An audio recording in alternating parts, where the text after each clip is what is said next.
Сәлеметсіңдер ме балалар? Бүгінгі телесабағымызды бастайық. Бүгінгі сабақтың тақырыбы заттарды топтау. Тақтадағы берілімдермен танысайық. Мұнда барлығы 11 жемістер мен көкөністер қойылған. Енді бұларды жеміс және жеміс емес деп топтайық. Бірінші қатарға жемістер, келесі қатарға жеміс емес, яғни көкөністер. Бірінші суретке зер салайық. Бұл не балалар? Өте жақсы, картоп екен. Картоп жеміс пе, жеміс емес пе? Бұл жеміс екен.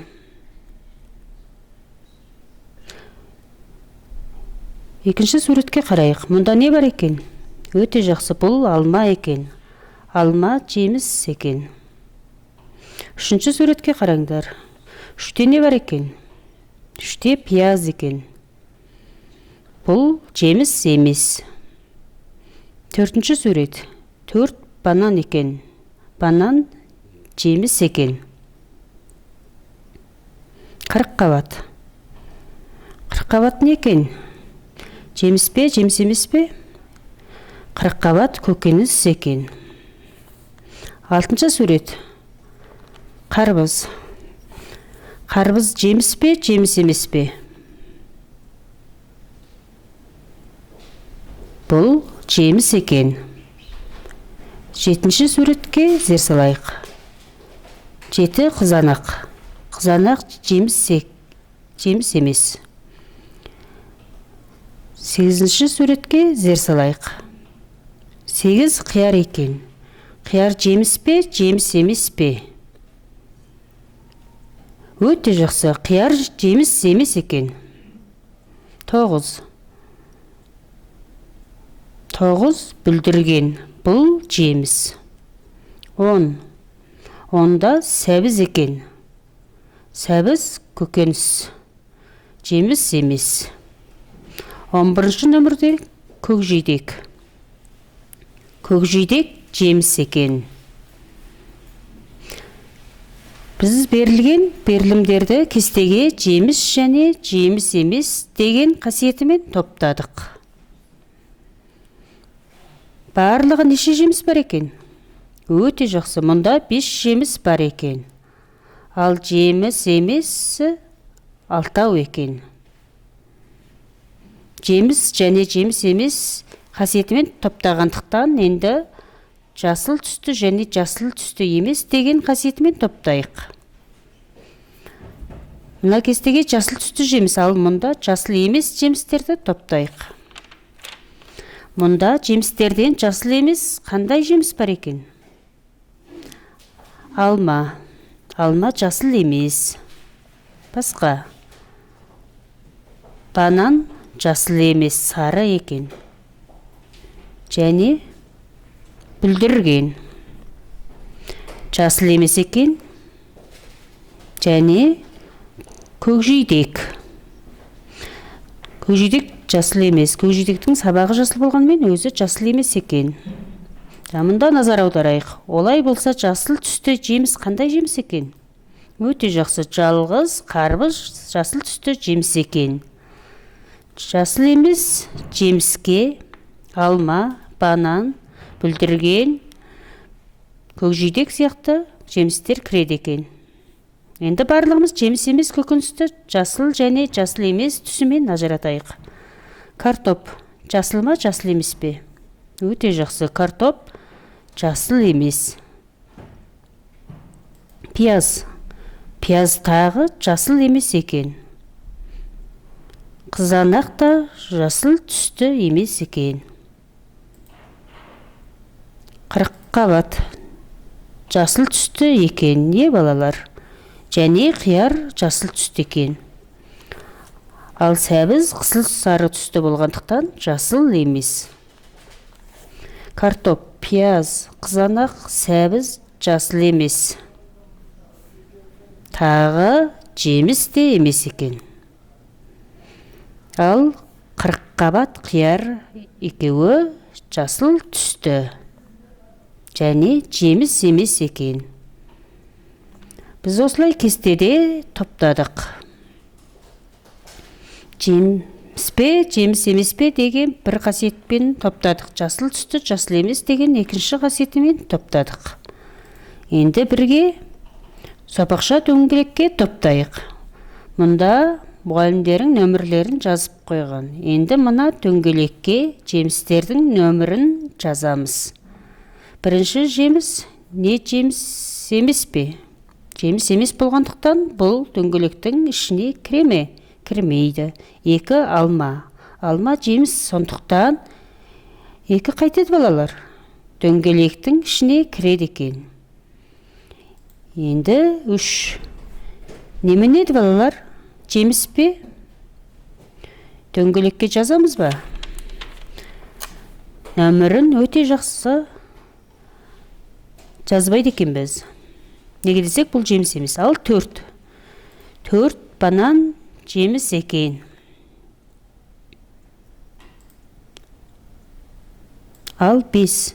5 жеміс емес болғандықтан бұған нөмірі жазылмайды. 6. Қарбыз. Қарбыз жеміс болғандықтан ішіне нөмірі жазылады. 7. 7 қызанақ. Қызанақ жеміс емес. 8 қияр. Тағы да жеміс емес екен. 9 бүлдірген. Бүлдірген не еді, балалар? Жеміс. Жеміс болғандықтан бұл дөңгелектің ішіне нөмірі жазылады екен. 10 сәбіз. Сәбіз жеміс емес болғандықтан дөңгелектің сыртына нөмірі қалып отыр. 11 жеміс пе, жеміс емес пе? Өте жақсы, жеміс. Бұл жеміс болғандықтан нөмірін дөңгелектің ішіне жазамыз. Бұған қарағанда дөңгелектің сыртында 1, 3, 5, 7, 8, 10 қалған. Бұлар нелер? Бұлар жеміс емес. Ал мына дөңгелектің ішінде біз 2, 4, 6, 9, 11. Бұлар жеміс болғандықтан дөңгелектің ішіне нөмірі жазылып отыр. Біз бұл дөңгелекке бір ғана қасиетімен топтадық. Бұлар жеміс емес, ал жемістер дөңгелектің ішіне жазылды. Енді 2 дөңгелекке жеміс және жасыл түс деген 2 қасиетімен топтайық. Бірінші жеміс деген дөңгелекке назар аударайық. Сары түсті дөңгелек екен. Келесі дөңгелекке қараңдар, көк түсті дөңгелек екен. Ал ортасындағы мына 2 дөңгелектің қиылысқан бөлігі не екен? Өте жақсы. Мұнда жеміс және жасыл түсті деген 2 қасиеттің екеуі де барлары кіреді екен. Мұнда жасыл түспен арнайы ажыратқан ғой балалар.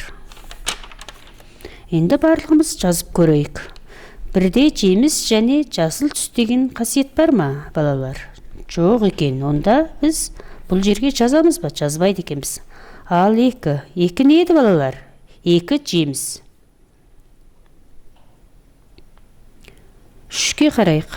3 пияз. Жасыл түсті ме? Онда мына жерге жазамыз ба? Жазбаймыз. 4-ке қарайық. 4 банан. Банан жасыл түсті ме, балалар? Емес екен. Ол жеміс екен. Сондықтан бананның нөмірі сарыға жазылады екен. 5 қырыққабат екен. Қырыққабат жеміс пе, балалар? Дұрыс, жеміс емес. Жасыл түсті ме? Өте жақсы. Қырыққабат жасыл түсті екен. Сондықтан 5 деген нөмірді жасыл түсті деген дөңгелекке жазылады. 6-ға назар аударайық. 6 жеміс және жасыл түсті. Мына қарбызда жеміс және жасыл түс деген екі қасиет екеуі де бар екен. Онда қарбыздың өмірі қайда жазылады? Өте жақсы. Екі қасиеттің екеуі де бар болғандықтан ортасындағы мұнда жазылады екен. Қарбыздың нөмірі 6. Неге мұғалімдердің қарбыздың нөмірін ортасына жазып қайта бір түсіндіріп берейін? Бұл қарбыз, жеміс және жасыл түсті. Екі қасиет екеуі де бар болғандықтан мына ортасындағы қабаттасқан жеріне жаздым. Енді барлығымыз бірге 7 кездер салайық. 7-де жасыл түс бар ма? Жоқ. Жеміс пе? Жеміс емес. Олай болса бұл жазылмайды. 8. Жеміс пе? Жеміс емес. Ал 8. Қияр жасыл түсті екен. Жасыл түсті болғандықтан мұнда жазылады. Қиярда тек жасыл түс деген қасиет бар. Жеміс деген қасиет жоқ екен. Енді барлығымыз бүлдіргенге қарайық. Бүлдіргенде қандай қасиет бар екен? Бүлдіргенде жеміс деген қасиет бар. Бүлдіргенде жасыл түсті деген қасиет бар ма екен? Жоқ болғандықтан жеміс деген бөлігіне жазады екенбіз. Енді 10 сәбіз. Сәбіз жеміс пе? Жеміс емес. Жасыл түсті ме? Жасыл түсті емес. Олай болса жазылмайды. 11 көкжидек. Көкжидек жеміс. Жасыл түсті ме? Жасыл түсті емес. Алдында айтқам сендерге көкжидектің сабағы жасыл түсті, ал өзі көк түсті. Сондықтан жеміс деген дөңгелекке жазылады. Осылайша дөңгелекке топтаған нөмірлерге барлығымыз назар аударайық. Жемістер мұнда жазылыпты. Мұнда қандай бір жасыл түс кірген жоқ, тек жемістер. Ал мұнда жеміс емес. Бірақ жасыл түсті қырыққабат қияр екеу кірген екен. Ал мына ортасындағы жасылға 6 нөмірлі қарбыз, жасыл түсті және жеміс. Қарбызда екі қасиет екеуі де болғандықтан ортасындағы қабаттасқан жерге жазылған екен балалар. Өте жақсы. Енді барлығымыз келесі жаттауға назар аударайық. Мұғалімдерің мына жерге сызықсызсын.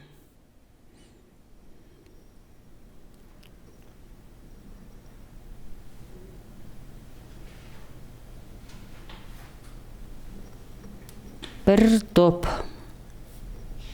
2 кітап, 3 шар, 4 сызғыш, 5 шахмат, 6 белгілеу дәптер, 7 велосипед, 8 қарындаш. Енді бұларды барлығымыз топтайық. Енді бәріміз кестеге топтайық. Мұғаліммен бірге кесте сыза қойыңдар.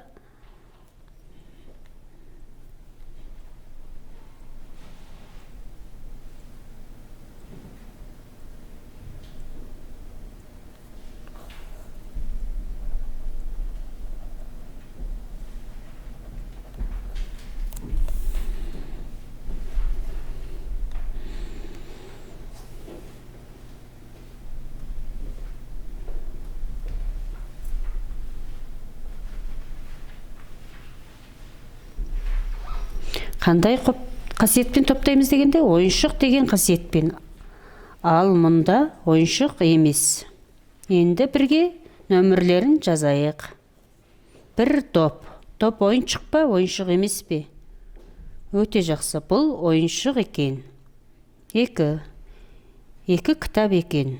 Бұл ойыншық па? Өте жақсы. Ойыншық емес екен. 3 шар екен. Бұл ойыншық. 4 сызғыш. Ойыншық емес. 5 шахмат. Ойыншық. 6 белгілеу дәптері. Ойыншық па, ойыншық емес пе? Өте жақсы. Ойыншық емес екен.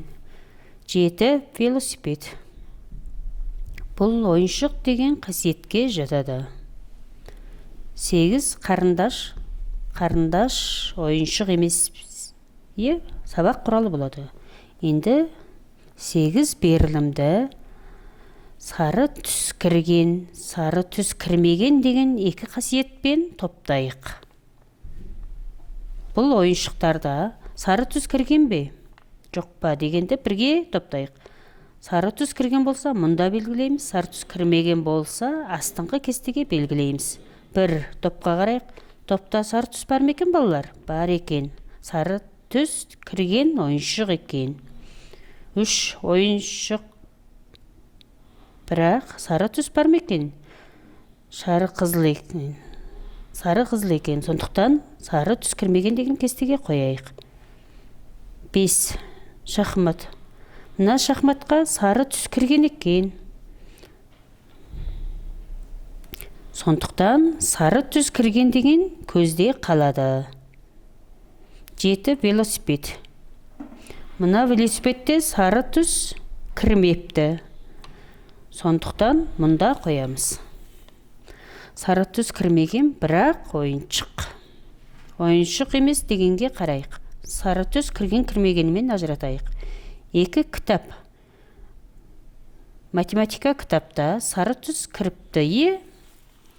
Сары түс кіргендіктен мұнда қалады. 4 сызғыш. Бұл сызғыштағы сары түсті екен. 6 белгілеу дәптерінде сары түс кірмегендіктен мұна сары түс кірмеген деген кестеге қоямыз.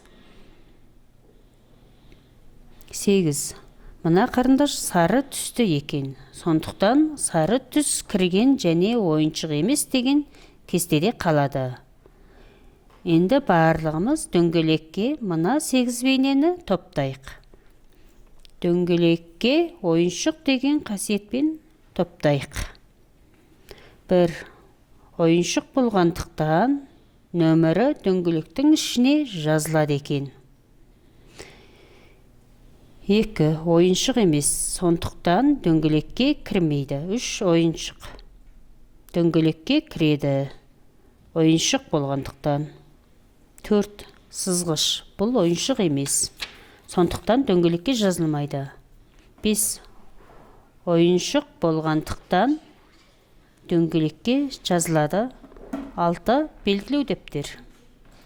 Бұл ойыншық емес болғандықтан дөңгелекке жазылмайды. 7 велосипед.